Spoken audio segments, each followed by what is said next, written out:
Hi friends, నేను మీ సీతా మహాలక్ష్మి. ఈనాటి కథలకి స్వాగతం. ఈరోజు మనం రాజకుమారులు అనే చందమామ కథని చెప్పుకుందాం. ఛత్రపుర రాజు సుధన్వుడు చిన్నతనంలో నానా దేశాలు సంచరించి ప్రపంచం ఎంతో చూసినవాడు. అతనితో పాటు శ్రీపుత్రుడు అనే మరొక రాజకుమారుడు కూడా ప్రపంచ పర్యటన చేశాడు. ఇద్దరు కవల పిల్లల్లాగా ఎంతో అన్యోన్యంగా ఉంటూ ఎంతటి బలశాలులతో పోరాటం వచ్చినా జయిస్తూ వీరవిహారం చేసి యుక్త వయస్కులు కాగానే వివాహాలు చేసుకుని ఎవరి దారిన వారు తమ తమ రాజ్యాలకు వెళ్ళిపోయి కాలక్రమాన రాజ్యాభిషేకాలు చేసుకుని పాలకులైనారు. శ్రీపుత్రుడి రాజ్యం ఛత్రపురానికి అనేక వందల యోజనాల దూరాన ఎక్కడో ఉన్నది. ఛత్రపుర రాజుకు చాలా కాలం పిల్లలు పుట్టలేదు. ఆయన ఒకసారి వేటకు పోయినప్పుడు ఒక బోయవాడు కనిపించి ఆయన చెయ్యి చూసి, రాజా, నీకు ఒక చేప ప్రభావం వల్ల ఒక కొడుకు పుడతాడు. కానీ నువ్వు మట్టుకు ముగ్గురు కొడుకులను సాకుతావు అని చెప్పాడు. సుధన్వుడికి వాడన్నది అర్థం కాలేదు. అయినా వాడి మాటలను ఆయన పట్టించుకోనూ లేదు.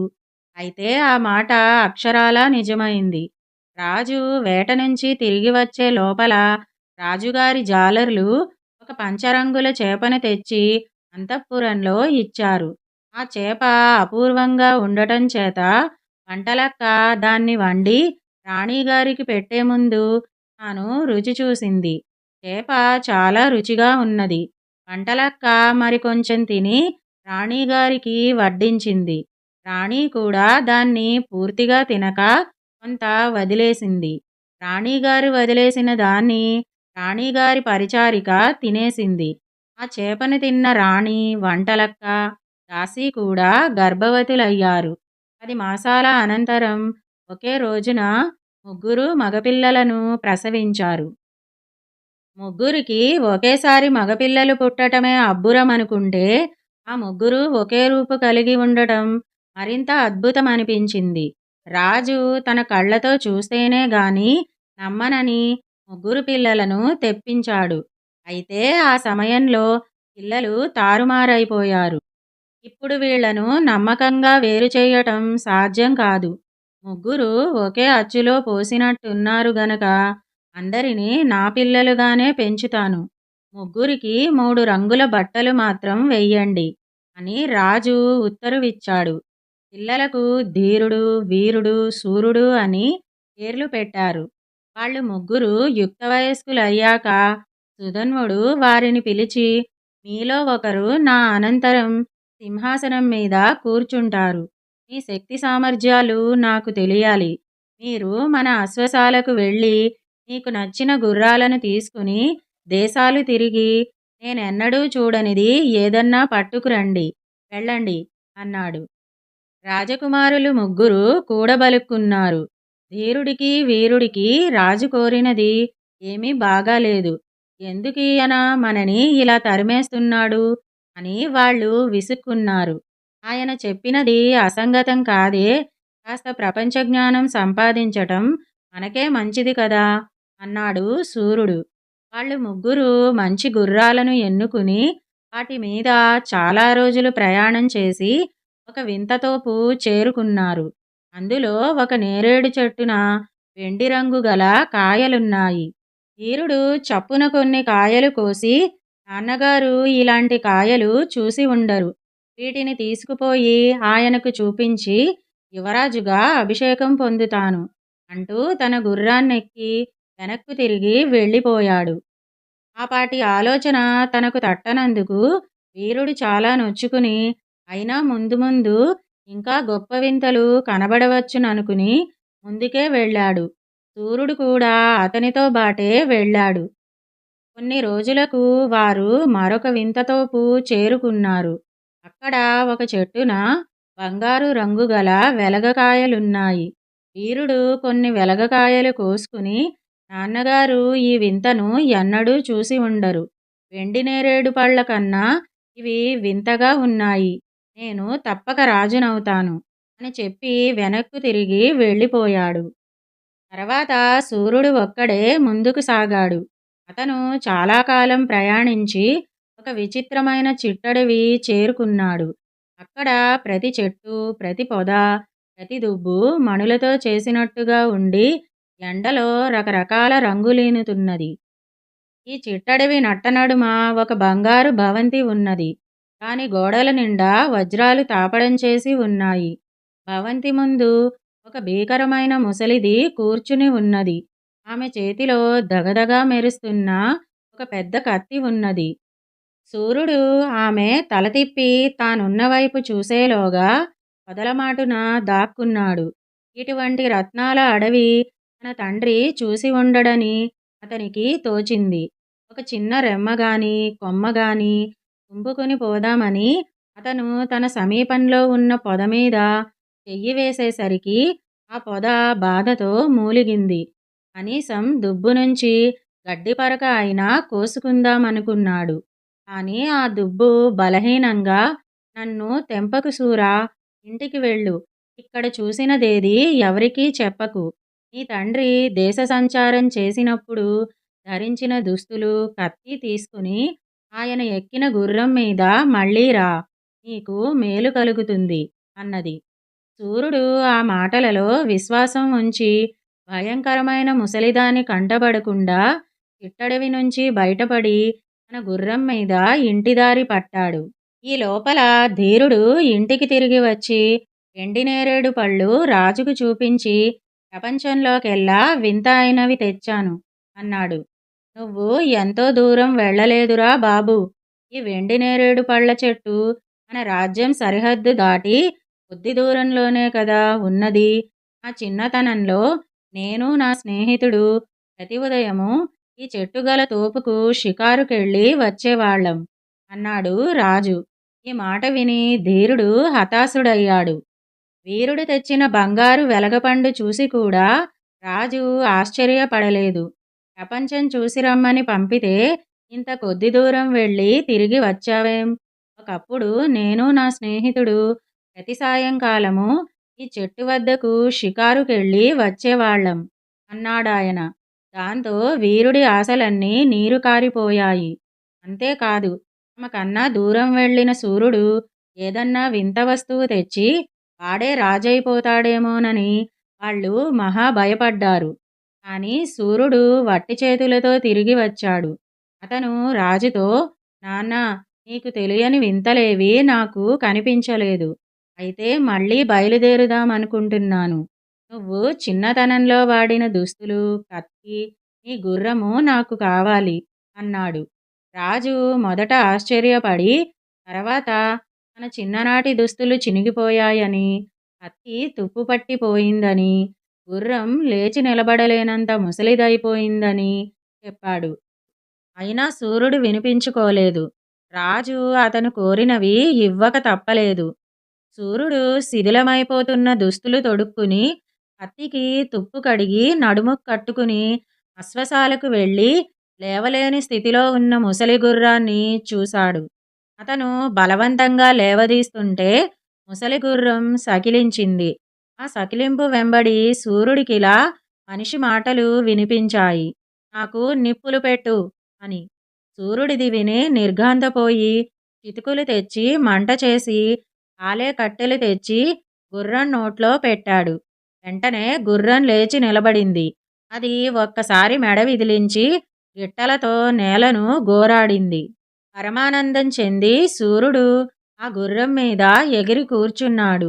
మరి క్షణమే అది వాయువేగంతో బయలుదేరి అరగడియ లోపల రత్నాల చిట్టడవి చేరి అక్కడ ఆగింది.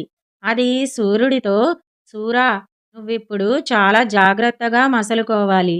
ఈ చిట్టడవి మధ్య కూర్చుని ఉన్న ముసలిది మహాభయంకరమైన మంత్రగత్తె. దాని కంటబడితే నీ ప్రాణాలు దక్కవు. ఒకే క్షణంలో దాని చేతికత్తి లాగేసి దాని తల నరికేయాలి. అది తన మంత్రశక్తితో ఇక్కడి రాజును, అతని కుమార్తెను, పరివారాన్ని చెట్లుగాను పొదలుగాను మార్చేసింది. అది చస్తే వాళ్ళు తిరిగి యథారూపం పొందుతారు అని చెప్పింది.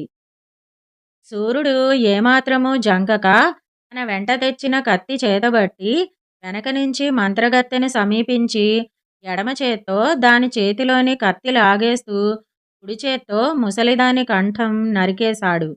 మరుక్షణం చిట్టడవి మాయమైపోయింది. అంతటా మనుషులు వెలిశారు. వారిలో రాజు, రాజకుమార్తె కూడా ఉన్నారు. రాజు సూర్యుణ్ణి చూసి, ఎవరు బాబూ నువ్వు? నువ్వు ధరించిన దుస్తులు నా చిన్ననాటి మిత్రుడివి. నీకెలా వచ్చాయి? అని అడిగాడు. సూర్యుడి తండ్రి సుధన్వుడని తెలియగానే ఆ రాజు అతణ్ణి కౌగలించుకుని, నా పేరు శ్రీపుత్రుడు. మీ నాన్న నీకు చెప్పలేదా? చిన్నతనంలో మా ఇద్దరిది ఒకటే ప్రాణం. నన్ను, నా రాజ్యాన్ని గొప్ప ఆపద నుంచి కాపాడావు. ఆ పైన నా ప్రాణమిత్రుడి కొడుకువు. నువ్వు నా కుమార్తె మాలావతిని పెళ్లి చేసుకుంటే చాలా సంతోషిస్తాను అన్నాడు శ్రీపుత్రుడు. సూర్యుడికి కూడా మాలావతిని చూసినప్పుడే ఆమె తన భార్య అయితే బాగుండుననిపించింది. అతను వెంటనే తన అంగీకారం తెలిపాడు. అయితే అతను తన రాజ్యానికి తిరిగి వెళ్ళి తండ్రి అంగీకారంతోనే మాలావతిని పెళ్లి చేసుకోగలనని శ్రీపుత్రుడితో చెప్పాడు. అప్పుడు శ్రీపుత్రుడు సూర్యుడికి ఒక ఉంగరం ఇచ్చి, నీ తండ్రికి చూపించు, ఆయన నన్ను గుర్తుపడతాడు అన్నాడు. ఉంగరం తీసుకుని సూర్యుడు తన రాజ్యానికి బయలుదేరి వచ్చాడు. అప్పుడు జరిగిన సంగతంతా తండ్రికి విశదీకరించి చెప్పాడు. తన చిన్ననాటి స్నేహితుడి వివరాలు విన్నందుకు రాజుకు చాలా సంతోషమైంది. అయితే సుధన్వుడికి మనసులో ఒక శంక ఉన్నది. ఈ ముగ్గురిలో ఎవరు తన కొడుకో ఎవరికీ తెలియదు. అందువల్ల సూర్యుడు మాలావతిని పెళ్లాడితే ఎలా, అతను తన కొడుకో కాదో అన్న అనుమానం బయలుదేరింది. ఇదిలా ఉండగా ఒక రోజున రాజును చూడడానికి ఆనాటి బోయవాడు వచ్చాడు. రాజు బోయవాడితో రహస్యంగా, వీళ్ళు ముగ్గురు ఒకే రకంగా ఉన్నారు. కానీ వీళ్ళు ముగ్గురిలో ఒకడే నా కొడుకు. వాళ్ళ చేతులు చూసి ఎవరు ఎవరి కొడుకో, ఎవరు నా కొడుకో చెప్పగలవా? ఎందుకంటే వీరిలో ఒకరిని రాజును చేయాలి అన్నాడు. బోయవాడు ముగ్గురు రాకుమారుల చేతులు చూసి ఏకాంతంగా రాజును కలుసుకుని ఇలా చెప్పాడు.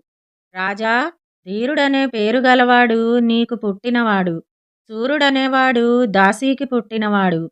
వీరుడు వంటలక్క కొడుకు అని చెప్పాడు. రాజు హతాశుడైనాడు. ముగ్గురిలోకి సోమరిపోతూ అసమర్థుడు అయినవాడు తన కొడుకా? అందరిలోకి చురుకైనవాడు దాసీపుత్రుడా? అయినా తన కొడుక్కు రాజ్యం ఇవ్వక తప్పదు. అందుచేత ఆయన ధీరుణ్ణి రాత్రివేళ రహస్యంగా పిలిపించి, అశ్వశాలలో నా చిన్ననాటి గుర్రం ఉన్నది. దాన్ని చక్కగా మాలిష్ చేయించి దాని మీద ఎక్కి అది ఎక్కడికి తీసుకుపోతే అక్కడికి వెళ్ళు అన్నాడు. ఆ ముసలి తట్ట అన్నాడు ధీరుడు అసహ్యంగా. అవునురా, అదే మన సూర్యుణ్ణి ఎంతో దూరం తీసుకుపోయింది అన్నాడు రాజు. ధీరుడు వెళ్ళి చూసేసరికి ఆ గుర్రం లేవలేని స్థితిలో ఉన్నది. లేస్తావా, లేవ్వా అని అతను దాన్ని కొట్టుతుండగా సూర్యుడు వచ్చి, దాన్ని ఎందుకలా చావగొడుతున్నావు అన్నాడు. నాన్న దీన్ని ఎక్కి పొమ్మన్నాడు. ఇది లేచి నిలబడకుండా ఉన్నది అన్నాడు ధీరుడు. మాలావతిని తాను పెళ్లి చేసుకోవటం రాజుకు ఇష్టం లేదని గ్రహించి సూర్యుడు, అలా అయితే దానికి నిప్పు పెట్టు అన్నాడు ధీరుడితో. అలా చేసేసరికి గుర్రం బలం వచ్చి లేచి నిలబడింది. ధీరుడు దాని మీద ఎక్కి వాయువేగంతో శ్రీపుత్రుడి నగరం చేరాడు. శ్రీపుత్రుడు అతణ్ణి చూసి, సూర్యుడే అనుకుని, తిరిగి వచ్చావా? నీ తండ్రి నీ పెళ్లికి ఒప్పుకున్నాడన్నమాట. ఉంగరం ఇచ్చెయ్యి అన్నాడు. ఏం ఉంగరం? నేను ఉంగరం మాట ఎరగనే అన్నాడు ధీరుడు. నీ తండ్రికి చూపించమని నేను నీకు ఉంగరం ఇచ్చానే అన్నాడు రాజు. నాకు మీరు ఉంగరం ఎప్పుడు ఇచ్చారు అన్నాడు ధీరుడు. అతను సూర్యుడు కాదని శ్రీపుత్రుడు గ్రహించి అతన్ని వెంటనే నిర్బంధంలో పెట్టించాడు. ధీరుడెక్కిన గుర్రం మాత్రం తిరిగి వచ్చింది. ధీరుడికేదో ఆపద జరిగినట్టు రాజు గ్రహించి సూర్యుణ్ణి పిలిచి అతనికి జరిగిన సంగతంతా చెప్పి, మీలో ధీరుడు ఒక్కడే నిజంగా నా కొడుకు. వాడికేదో ఆపద జరిగింది. నువ్వే వాణ్ణి కాపాడాలి అన్నాడు. సూర్యుడు రాజు పాదాలంటి నమస్కరించి, నేను దాసీదాని కొడుకునై ఉండి కూడా మీ దయ వల్ల రాజకుమారుడిలాగా పెరిగాను. మీ రుణం ఎలా తీరుతుంది? నేను ధీరుణ్ణి క్షేమంగా పంపిస్తాను. నాకు సెలవు ఇవ్వండి అన్నాడు. అతను గుర్రం మీద శ్రీపుత్రుడి రాజ్యం చేరి, ఇదిగో మీరిచ్చిన ఉంగరం అంటూ ఆయన ఉంగరాన్ని తిరిగి ఇచ్చాడు. ఇంతకు ముందు నా ఉంగరం మాట ఎరగనన్నందుకు నిర్బంధంలో పెట్టినది నిన్ను కాదా అన్నాడు శ్రీపుత్రుడు. కాదు, అతను ధీరుడు. అతను నేను ఒకే పోలికగానే ఉంటాం అంటూ సూర్యుడు శ్రీపుత్రుడికి జరిగిన సంగతంతా వివరించి చెప్పాడు. అంతా విన్న శ్రీపుత్రుడు తన కుమార్తెకేసి చూశాడు. అప్పుడు మాలావతి, నాన్నా, నేను వివాహమాడాలనుకున్నది మీ స్నేహితుడి కొడుకును కాదు, మనలను ఆపద నుంచి గట్టెక్కించిన వాణ్ణి, అంటే సూర్యుణ్ణి. నేను సూర్యుణ్ణి తప్ప మరెవరినీ వివాహమాడలేను అన్నది. శ్రీపుత్రుడు సంతోషించి ధీరుణ్ణి నిర్బంధం నుంచి విడుదల చేశాడు. అతను తన తండ్రి వద్దకు తిరిగి వెళ్ళిపోయాడు. సూర్యుడికి మాలావతికి వివాహం ఘనంగా జరిగింది. ఇదండి రాజకుమారులు అనే చందమామ కథ. ఈ కథ గనక మీకు నచ్చినట్టయితే లైక్, షేర్, కామెంట్ చేయండి. మరిన్ని మంచి కథల కోసం మా ఛానల్ను సబ్స్క్రైబ్ చేసుకోండి. మళ్ళీ మరొక మంచి కథతో కలుసుకుందాం. అంతవరకు వింటూనే ఉండండి ఈనాటి కథలు.